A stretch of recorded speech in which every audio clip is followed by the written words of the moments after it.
Welcome to Tailoring Talk with your host, Roberto Revilla, bespoke tailor and owner of Roberto Revilla London Suit and Shirt Makers.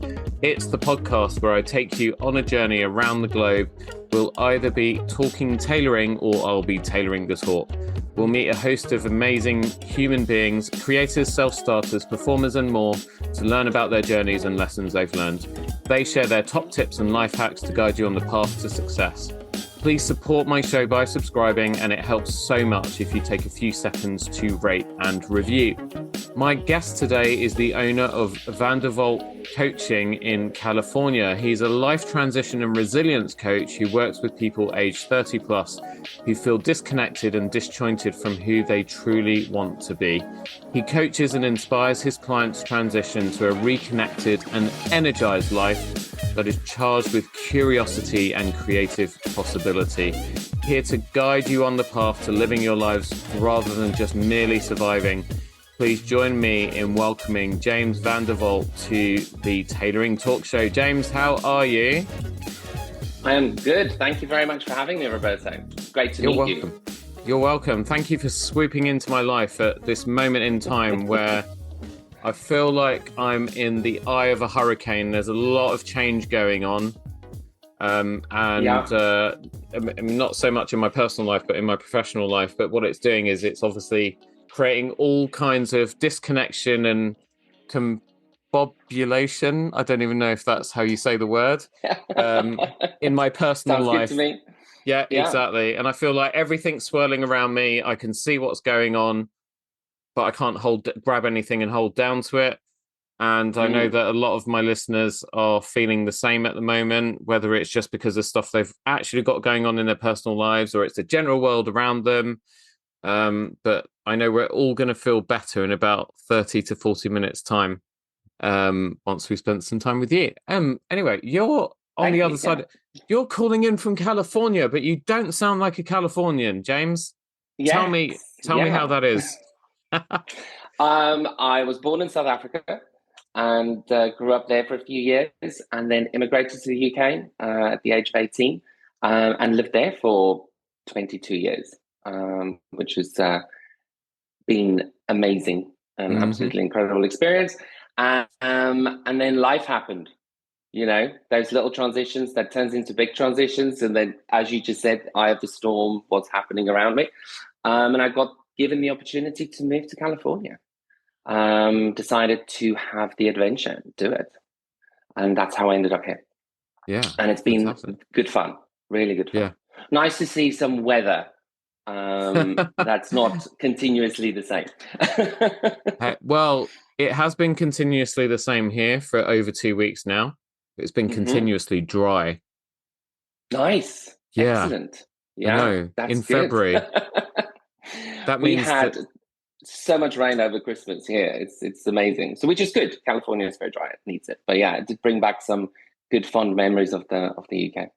Yeah, you're another someone's just started building a porch next to me. Not right next to me, but at the house next door. And they've just started banging away, and it's after 4 o'clock. They're not supposed to be working, so forgive me if you hear any of that. You are now part of a long line of Californians. I'm going to call you Californian because you're now living there. Yeah, that have been on Tailoring Talk. So welcome. You're all lovely, lovely people. You're South African, and I've got loads of South African friends, and you're all lovely. But it's made your accent so interesting. And as a English lang student in my past, very, very interested in dialects and so on. That's why in our pre-talk, I sort of cottoned onto it straight away because I was like, yes, he's dialing in from California. Then you opened your mouth when you said hello. And I was like, oh, okay, what's going on here? That's just, and then you have obviously a surname that originates in the Netherlands. Yes, Van VanDerWalt is the heritage for VanDerWalt, which is the Dutch version. And it's a very eclectic past I have. My mum's got French heritage, my dad's got Dutch heritage. They met in South Africa, it's they count themselves as South African, obviously. But I was made there and then decided to move to the UK. which was amazing. I was made there. That's brilliant. I love that. This is what makes the world a beautiful place. Yeah, So, absolutely. so I guess first of all, how did you just give me a little bit of or give us a little bit of your journey to becoming someone who helps others with life transition? Because you have had a bit of a roller coaster of a journey yourself, haven't you? Yes, I have. Between living on 3 different continents, I decided to become a nurse.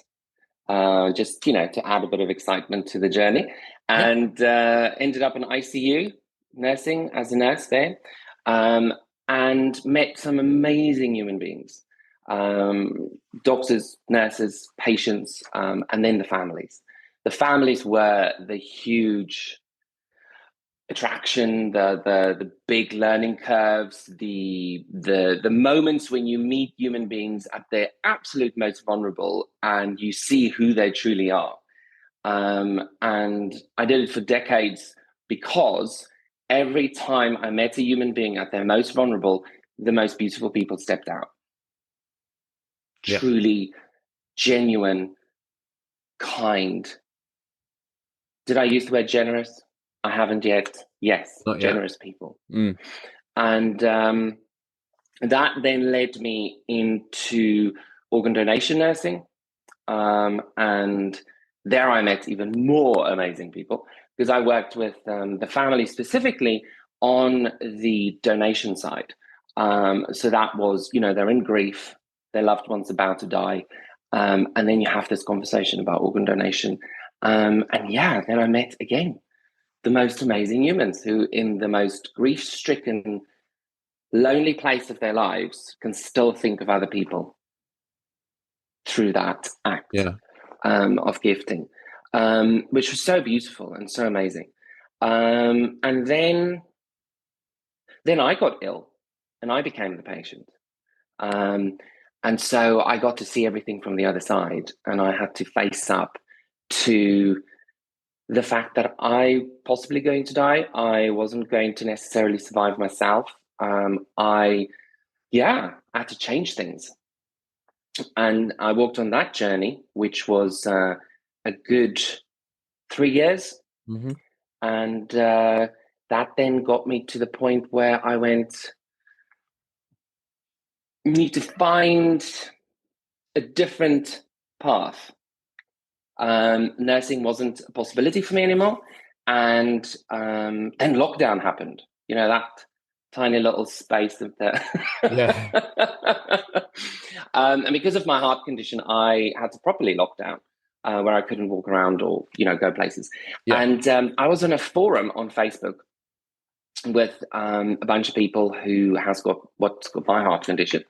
And one of them turned around to me one day and said, are you a life coach? Because he saw that I was in California and, the forum was happening. And I'm like, no, I'm not. And that's when I started looking into that and realized that I can still serve people.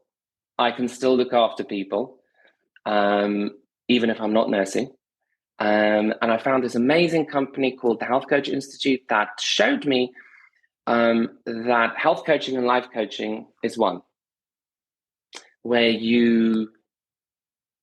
if your health is not in the right place, your life is not in the right place, and vice versa. And so that was an amazing moment where my transition from nursing intensely, working very hard, to having to start my own business and create my own, what do I do and what sort of coach do I want to be? And it just went all back to my life where I was able to identify all these different chapters and how I got through them and what I did to get through them. And it all came together in coaching.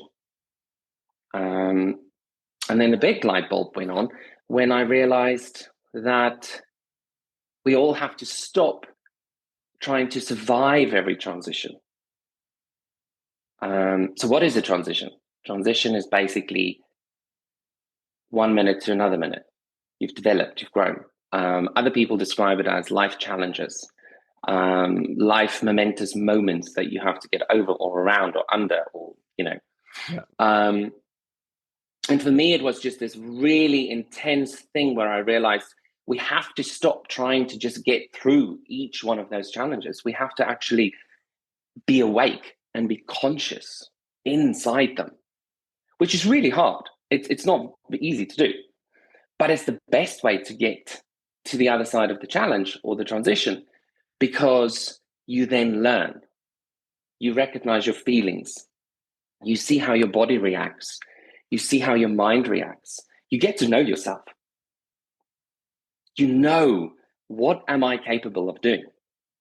And you work on that, and that builds your resilience. That builds your life skills. And then you get through to the other side, and you then get hit by the next one, because life is just one transition after another. And then you kind of go, well, this one's all right. I'm okay. Because you've used everything from the past one to see you through the next. Yeah. And yeah, it's very exciting to be on the other side. And now I see every single opportunity in a life transition. And that's my job, to try and get people to see that, so that they can become joyous and creative and conscious in those moments. You're almost like a lifeguard, right? Because so as you were talking there, because I always have to think in visuals. It's partly, I guess that's why I do what I do for a living, right? And my Disney brain is like, you're sitting on those high chairs that the lifeguards sit in your red shorts. And I'm bobbing in the ocean in front of you, and when you're going through a wave that's not that big, and you can kind of deal with it, and that's okay. So you can kind of carry on paddling around and so on. And then a really big one comes, and you're really struggling, and you're fighting for breath, and you're fighting to get taken away by it, because that's how some situations in life can feel to you. And you really can feel like your head's underwater, and that there's all you can think about is, I've got to survive this. I've got to survive this. And everything that your body's doing, the way it's reacting, is to try and get you out of this situation. And you get out of that situation, and then another big heavy wave, it might come and hit you. And then again, that's all you're doing is frantic, and it's exhausting. So if you then translate that to day-to-day life, it is absolutely exhausting to live like that. And before you know it, days, weeks, months, years have gone by, and you're still no further in or out from the shore than where you were when it all started hitting you. Does that make any sense whatsoever? I'm trying to kind of get 100% my feelings about the whole thing. Out. 100%. And because you're constantly fighting just to breathe, just to keep your head above water, you miss everything. You miss the beautiful, the beautiful fish underneath the surface. You miss all the beautiful corals and the landscape under the water. You miss the beautiful birds and the sunshine above the water. You miss the fact that your entire family is on the beach cheering you on. You miss all of it because you're just focused on breathing, staying afloat. And that is where the lifeguard comes in, swims out, takes hold of you, say, calm down, everything's good. Here's some oxygen, take a breather.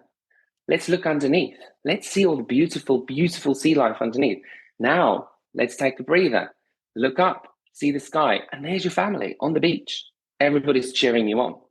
And that's what I try to do, is then to teach people how they can enjoy, if I can continue with your analogy, how can they enjoy the beach? How can they enjoy the ocean? Because moments when you kind of just go, I don't know what to do, the waves are too big, I'll teach you how to float. And you can just enjoy, learn and see what you need to do. And then, of course, if you want to see a different part of the ocean, different part of the beach, you have different equipment. You're not going to go deep sea diving without oxygen. Yeah.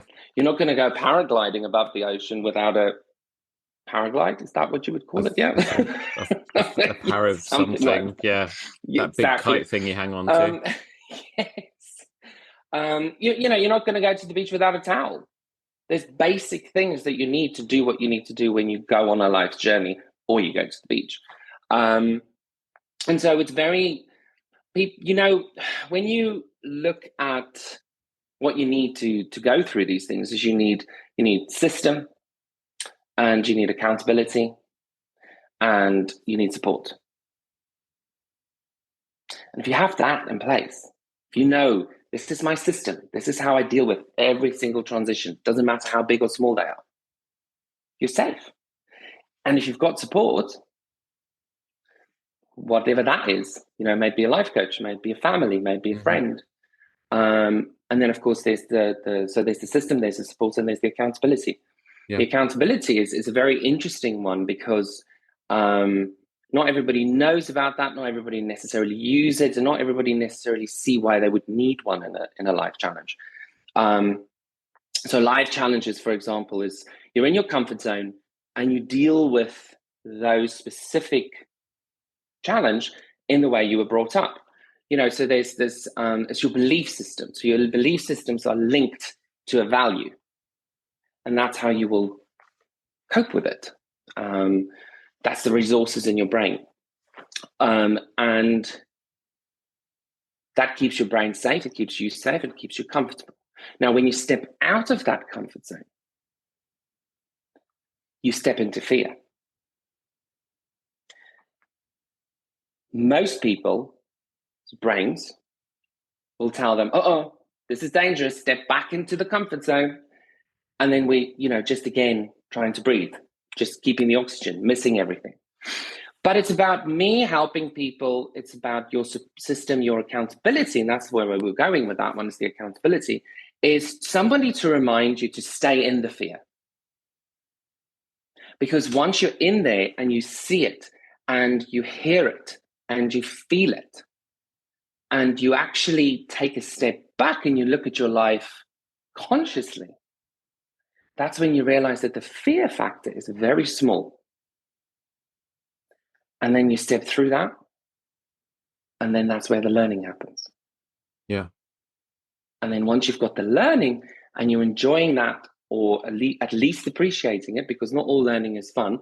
Some of it is tough. Once you're in that, that's when the growth happens. And that's when it becomes a new belief system that carries you through the next thing. Yeah. Other tools. Does that make sense? Yeah, it does. Because I was just thinking that because there's going to be all sorts of different people at different stages of life, whether it's career or things they're going through personally, or a combination of the two.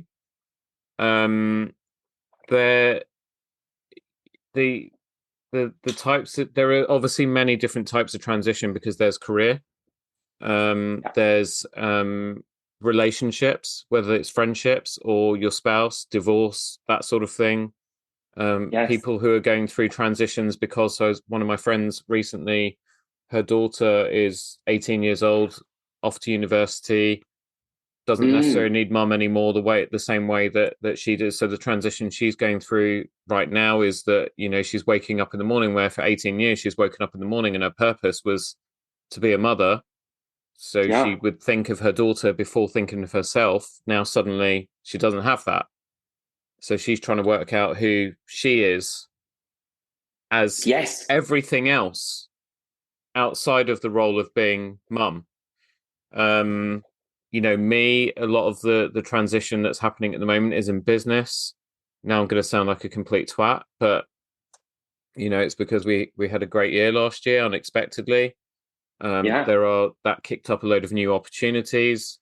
The podcast suddenly has gone from being something that, I was like, I do it because I love to do it, and I know it helps some people, but I never really expect it to kind of be a huge, huge thing. But literally in the last few weeks, it has grown in so many different ways. I've got so many people wanting to be guests. I'm inundated. We've got a listener growth and so on. So now all of a sudden, the podcast itself is starting to become like another business, and my own business has got its own things, and then we're launching a sheep and all this stuff. And then but then what that's doing to me and my wife is our personal life is completely neglected. Because we get to the fridge every single day and it's like, there's no food. What are we doing for dinner? I don't know. I thought you were doing that. No, I thought you were doing that. Okay. Well, we better call Uber or whatever. Yeah. And that's no way to live because we're just functioning from one day to the next. And then I've got other clients who are going through, because of COVID, obviously this has been the big one that has caused a lot of change in a lot of people's lives is, you know, some of my older clients and friends sort of just thought, you know what, I don't have to work to earn money anymore. I can't be dealing with all this nonsense. So I'm just going to quit.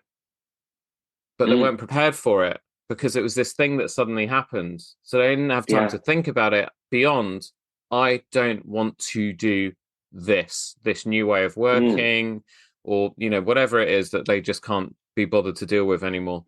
So they decided to retire, but then it's like they've not actually thought about what retirement looks like. And they've been so used to having a life of doing.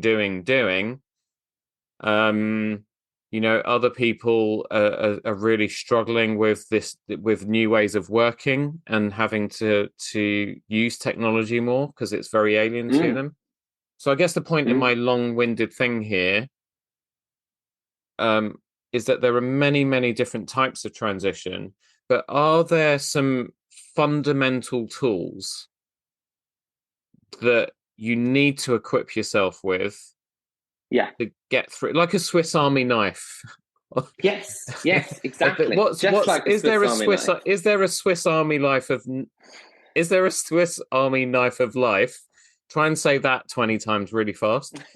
Is there a Swiss Army knife of life that we all need to be aware of and we all need to equip ourselves with before we put our backpacks on and then go out on this journey of we don't know? Now I'm thinking of The Hobbit. Sorry. Great idea. Before we go traipsing across Middle Earth. Very important. Yeah. I would say second breakfast is very important. For all the people who don't know The Hobbit, go watch The Hobbit. They talk a lot about the second breakfast.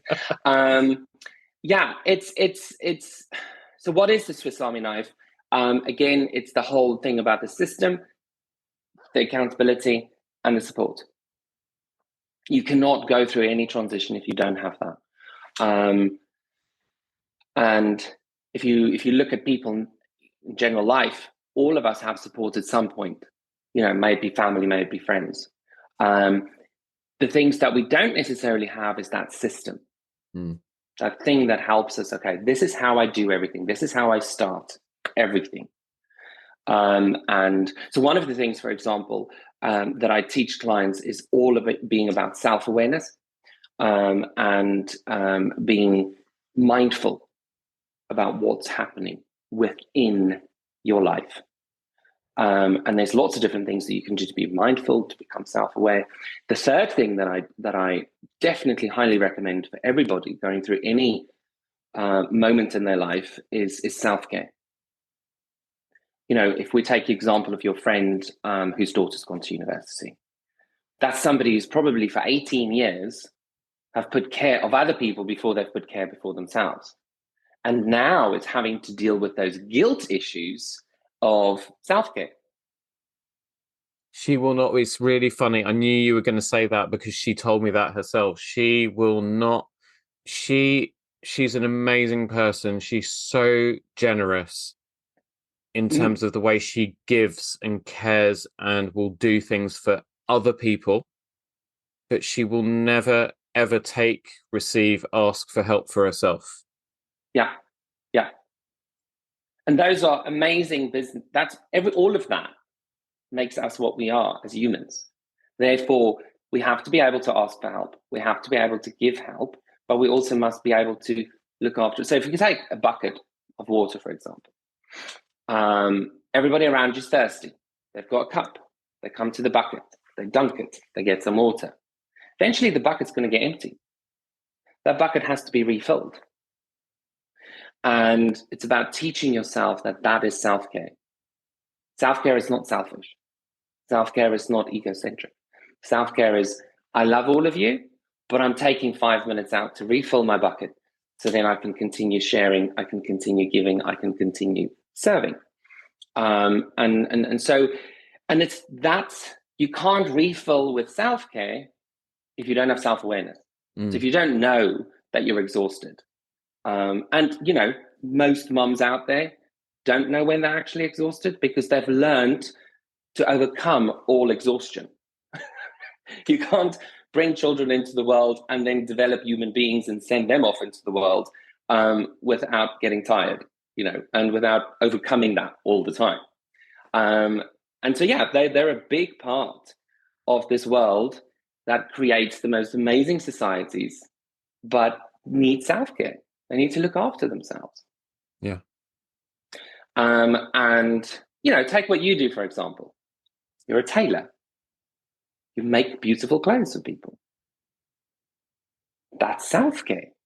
If somebody comes to you and go, do you know what? I need a power suit. I don't know if you believe in power dressing. I do. I'm a big fan of power dressing. And, you know, what I feel like when I put a tie and a waistcoat on with a nice shirt, there's an element of feeling very powerful, especially if it's done well. And so why not? Yeah. Why don't people go and do self-care? But it's because they don't have self-awareness. And that's where you need to go. So one of the things that I teach, for example, it's a very simple idea to learn self-awareness is to go for a walk at least once a day, leave the office, walk around the building if you have to, or walk across the way. In London, there's loads of parks. You know, take your shoes off, feel the grass between your toes, and then focus on one color for the whole day. Wherever you go, make sure that you notice purple, make sure you notice yellow, whatever color you choose. Yeah. And then suddenly you'll become aware of all this beauty around you. And that's the beginning of self-awareness. Yeah. And then you can start doing self-care. Yeah, I remember speaking to a guest very early on in the podcast and telling him that I always felt guilty if I took myself off to go ride my bike or, you know, go for a run or whatever, because I felt like I was taking time away from my clients and my family. And he said it's really, really important to give yourself grace to go and do those things, because if you don't look after yourself, how are you going to be any good to anybody else? Yes, absolutely. Yeah. And so whilst I can't profess to have a grip on my life in any way, shape or form, the one thing that I personally do is I have time blocked out every single day to go for a walk with my dogs. And that time is untouchable, and it's right in the middle of the day as well. And then also when I'm starting to feel like, you know, the pressure cooker's about to blow, I feel the pressure's just going up and it's about to hit the roof. 90% of the time not really afraid to just drop whatever it is I'm doing midway and just take myself off and just, you know, get on my bike and ride for an hour or whatever it is that I need to do to just let that pressure off. And I that's self-awareness. Yeah. I didn't know it was self-awareness. I just thought it was me just basically saying, screw this, I'm out of it. So deeper self-awareness to that is to kind of start seeing the signs that the build-up is happening, it's coming. And then taking yourself off for the cycle or the walk or whatever you do, before you actually get to that point where you need to go, okay, that's it, I'm walking off now, bye. So that you can then get that system where you know that 11 o'clock in the morning, that's when the build-up starts. So before you get to 1 p.m., you've gone for the walk. You've done your self-care. Because if you've done your self-care, you've done your self-awareness, you've done your mindfulness, you know, that's the beginnings of the systems that you're putting into place, which then cultivates your platform towards growth. And then that's when you get to the whole point of where you learn what is your resilience points. And then once you know what that is, so for example, you go walking with your dogs, you know that's a recharge. Well, so you know that's an essential part of your life. Cycling, it's you cycle or riding your bike. I was just about to say, walking the dogs isn't always a recharge because these little bastards can be really difficult. Sometimes I come back even more stressed than I was when I started.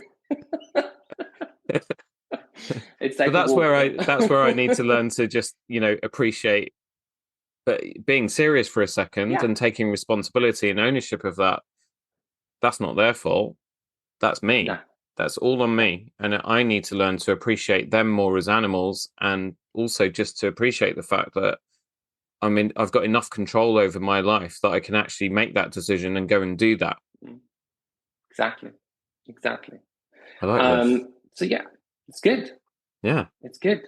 And so once you know your resilience your resilient, the bits of you that's the expert resilience. So you know that button you can press to evacuate. That's the button you can press to activate. That's the button you can press to reset. So reset, activate, and escape. Mm-hmm. And then that's when you get to that place where you just know, bring on world. I'm ready. I can do whatever I need to. You can do whatever you need to. We can work together. Yeah. And that's when you start floating in the ocean. That's when you can flop over. You can see the beauty underneath, the beauty above, and you can see your family or your support network on the beach. Yeah, because you've got the basic skill set that you need to be able to swim your way out of trouble if a rough current comes along, right? Exactly. Your Swiss Army knife for life. Exactly. Yeah. Yeah, exactly. Wow. And and then when you start working on that stuff and you have that in place, you can start working on your belief systems. And those are the things that drives everything that we do in life. Yeah. And the things your mum and dad taught you, your society taught you. Is that then going through the process of, because you've given yourself more time and space by equipping yourself through self-awareness. Yeah. So you know that caveman brain can be kept at bay, because when things happen, caveman brain basically is like looking at almost everything that hits us in life, saying, don't do that, don't cross the road, don't get in the car, don't let fight and flight. Yeah, exactly. Don't let your cat sit right behind your laptop when you're on a podcast recording, because that could go off at any moment. But so by getting a grip on self-awareness and self-care, you're really, what you're doing there is creating space for yourself to then start to look internally at your belief systems, and I guess ask yourself, what your principles are, what it is that you believe in, what is it that I guess you kind of want in life and aspire to be, the type of person that you want to become. Yeah, absolutely. And even deeper than that, what makes you tick?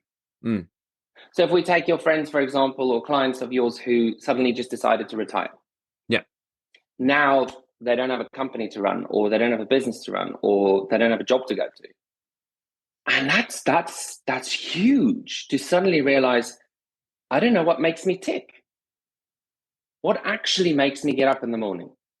It used to be bills to pay. It used to be money so that I can go on holiday. It used to be a job. It used to be employees that depended on me. Now that's all gone. 18-year-olds gone to university. What makes me tick? What makes me want to live?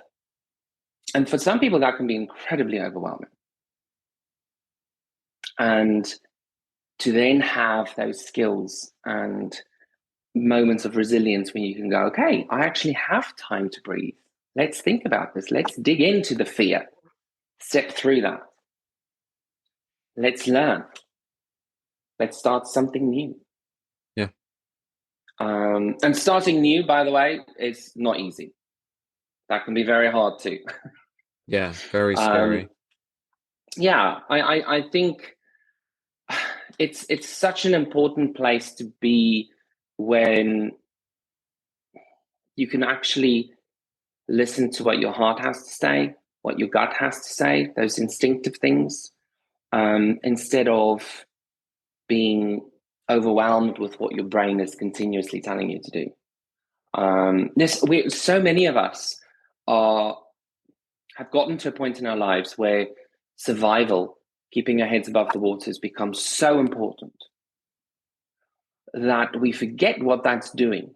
The caveman instincts become very awake, alive, and your body goes into fight and flight. So from a physiological point of view, your veins and your arteries constrict, become very tight, blood pressure goes up, heart rate's really high. So, and if you live that every day for years, you age earlier, but you also just become absolutely exhausted all the time. And so becoming self-aware of what is happening to my heart, what is happening to my blood pressure in these moments of transition. And then that's about teaching yourself, okay, I can stay in my sympathetic nervous system moments where I'm calm, everything's going on around me, but I'm calm, I'm relaxed, I can see objectively what's happening. Yeah.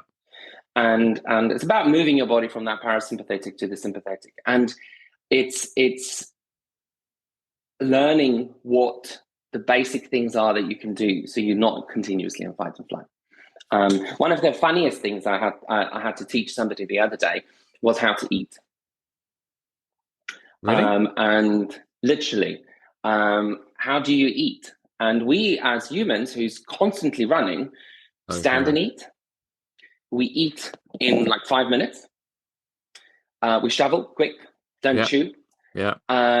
What happens to you?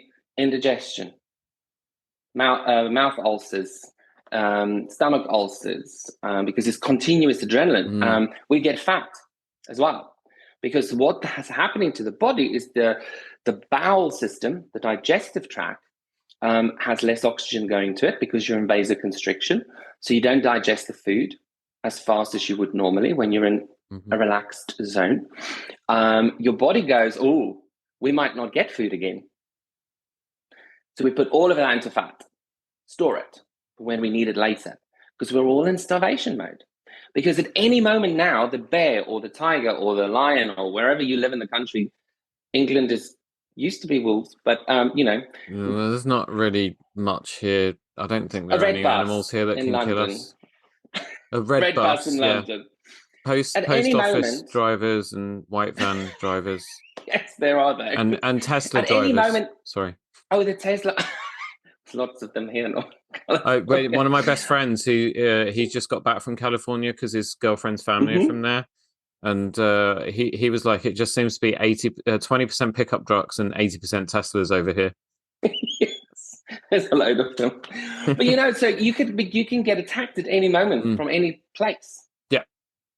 And so our bodies literally just take the food and put it into fat, and we just live on sugar, and we have digestive issues, we have headache issues, we have blood pressure issues, etc.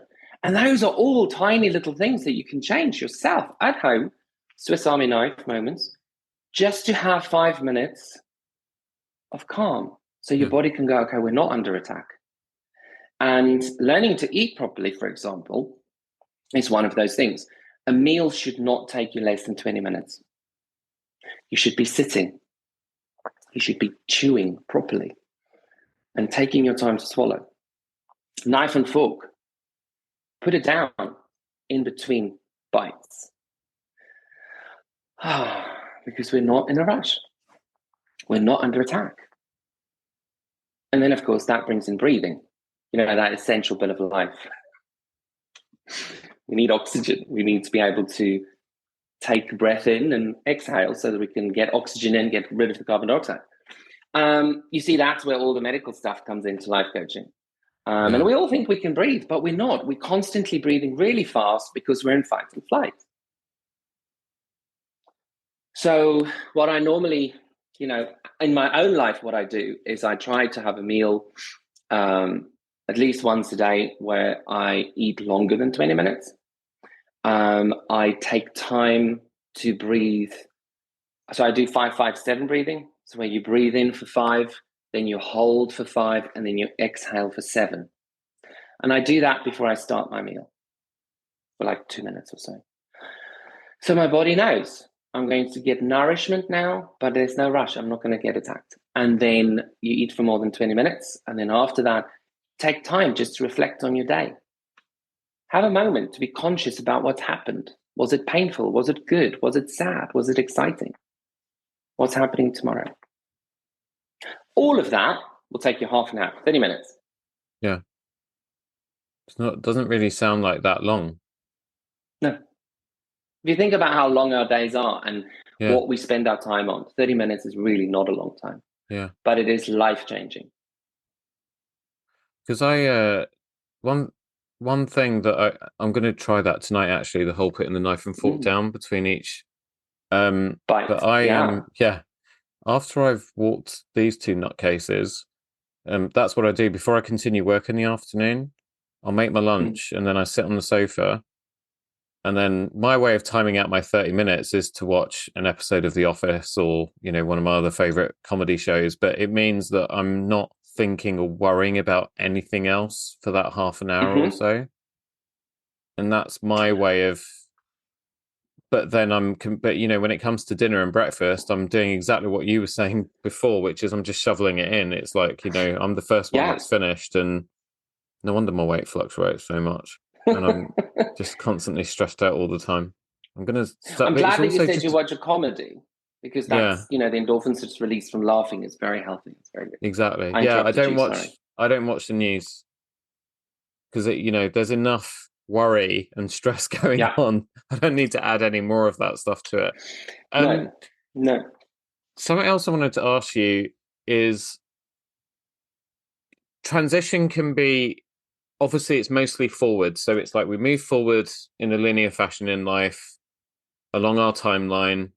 Something happens, transition, something happens, transition, something happens, transition.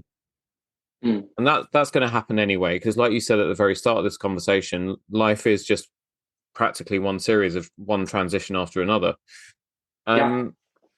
What about when you are working with someone who knows what they want to transition to?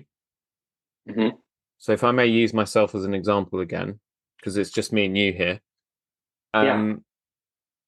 So someone asked me recently, if you didn't do what you do, what would you do? I was like, great question. It's a great question, right? And I was like, well, if I think about some of my clients who have decided to take early retirement, and financially speaking, they could do whatever they want in life. They don't need to worry about the money aspect of it. So if I was in that position, so going into my sort of weird visual brain, I put myself into a movie, and in this movie, a stranger comes in a dark hat, can't see their face, and they're carrying a briefcase, and they tell me, no strings attached. This briefcase has got an unlimited supply of financial wealth, and you never need to worry about anything again. You can just go and do whatever you want. What would I do? And I know what I would do, because I know that much about my own belief system that I would shut my business down in a heartbeat, and I would move to somewhere where I can see the ocean and I'm on a beach and I can go swimming it every single day. And the rest of my time I would spend basically helping animals and people in need. That's what I would do. Travel the world and just help people and help creatures. Build animal sanctuaries, get involved with relief efforts, all that kind of stuff. Sounds amazing. So my life is all about working out how to transition to that. So I know what my end transition is. Is it very different working with someone who, and do you come across many people who know it from that point of view? So it's not they're coming to you, things are happening to me, James, and I can't cope with it all. Help. Do you get clients come to you who are, stuff's happening to me, but whatever. I know where I want to get to, but I don't know how I'm going to stumble my way there. Or I'm just trying to cope with, I know where I want to get to, but I need to kind of deal with the whole, I need to get there. Yes. Yeah, all the time. Mm. Lots of people, most people just want to get through what they're going through now. But there are people who want, that have that end vision and they know what they want. They just need to work out how to get there. Lots of them have things in place. So, for example, your business eventually will pay out so that you can go and do what you need to do. So that's your method to that. And that's great. But is that conscious living? Is that actually getting that end goal? Why aren't you living some of that already? Because a lot of the time, the end goal that we have is what refills our buckets. Yeah. That's the things that gives us energy. The fact that's why you have pets. Because on some level, that fulfills that need of wanting to go and set up sanctuaries for animals, rescue them, look after them. Well, we rescued 3 of them. Yeah, so that's, that fulfills that need now. And that's one of the things that I definitely say to people, and I work very hard in my own life, is that I make space and time every day to do something that fulfills that end goal. Yeah. Because what if you get to that end point where you have the money to do what you need to do, but the world has changed so much, your life has changed so much, that you then can't do what you need to do. Oh, beautiful. Everyone is listening and not watching this. Bailey, as you know, is making his Bailey's by now beautiful. probably 90th appearance on Tailoring Talk, and somehow always knows when we're talking about animals in need. He's a rescue. Long story short, on our way for a long weekend, found him hopping around on 3 legs on the side of the motorway. And so, we rescued. He's got all 4 legs, but it took a lot of money and a lot of surgeries, didn't it? But never leaves my side. Bailey, such a beautiful name for a very beautiful dog. Stunning. Oh, sorry, I distracted the eyes you. Are so calm. It's fine. He gets on it and he does this to me, James. It's like he does that, and he's so powerful, even though he's just a tiny little spaniel. And this is what he wants. It's to be. I mean, look at him. I get so easily distracted by dogs. They're so beautiful. I love it. It's gorgeous. Oh. So yes, to go back to that point, for people who have that end goal, it's very important to think about what if that end goal doesn't exist anymore when you get there. So why not invest in something every day that fulfills that need? Because what then happens potentially is when you get to that moment in time, all the little bits that you've put into place throughout your life, the filled, kept your bucket full. You might get to that point and then you look back and go, I've done it. I've done it already. I've lived it. Yeah. We don't know what's going to happen tomorrow. We don't know what's going to happen in 10 years.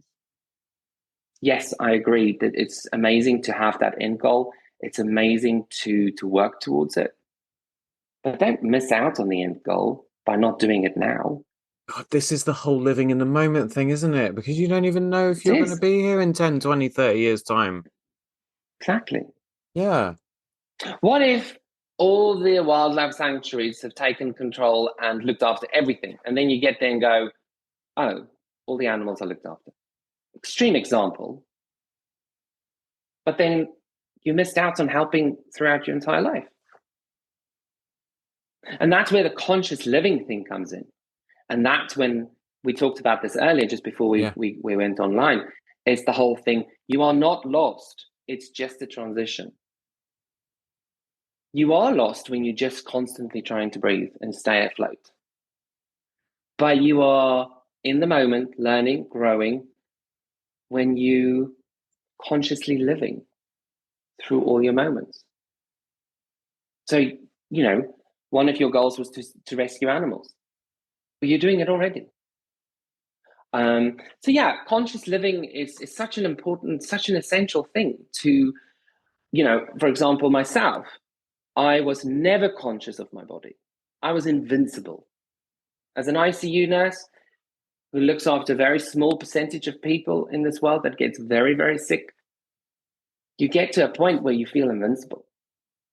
And then you get ill and you kind of go, I was not supposed to get ill. I'm not supposed to be the patient. I'm supposed to serve these people. Now they have to service me. You have to put things in place so that every day is important to you and every day gets done what needs to be done. So that you as a human being have this fulfilled life. That is not just for looking back and reflecting on, but also a walking, talking example to other people on how to live. And that's where the next point comes in, which is responsibility. And that's a tough one, because we live in a world where everything is so accessible with the internet and with phones. And fundamentally, we all still have to take responsibility for everything in our lives, whatever that is. And you have to start with yourself. Yeah. Yeah, it was one concept I was taught last year was about the line of power, and you either go above or below it, and going below it is the externalization of it wasn't me, it was this that happened, that's why that happened, it was that person that did that, or that person didn't do that, and that's why this. Or going above the line is where like earlier when I was talking about taking these two nutcases for a walk and coming back even more stressed than when I started, and saying to you, actually, do you know what, James, that's not their fault, that's all on me, because I'm not being appreciative of them, or etc., etc. So it's taking responsibility for everything. Absolutely.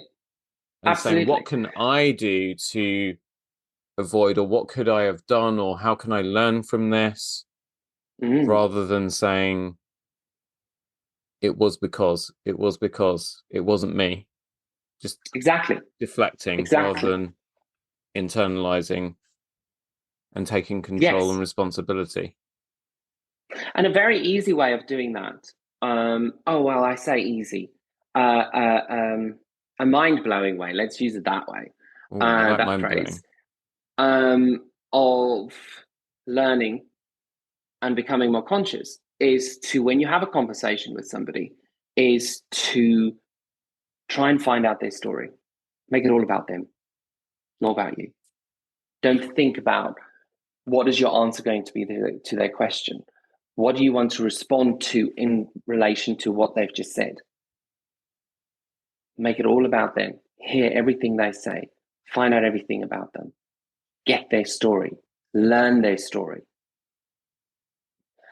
Because then you completely stepped away and you're in such a calm place where you're not on fight and flight, and you're serving somebody, you're learning from them. And then you'll walk away from that conversation going, wow, I feel enlightened. Because it's not about me. But to get to that point, you have to have self-awareness. You have to do self-care. You have to learn empathy. You have to learn the deep moments of communication, which starts with listening and hearing without saying anything.